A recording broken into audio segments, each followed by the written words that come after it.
И че това е достатъчно далече.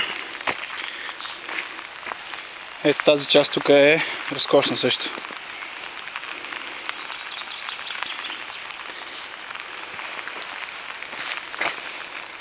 Това е тук мое дясно.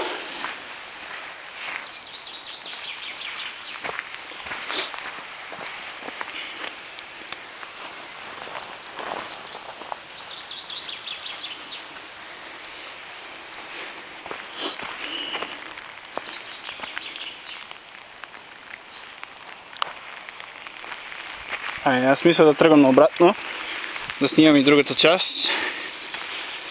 Ще поснимам още малко с видеокамерата по път на обратно.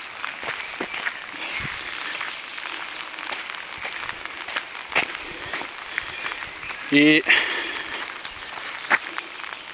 това е немската база. Евентуално, където беше миналата година. И за сега не знам. Изключвам видеото и почвам на снимки.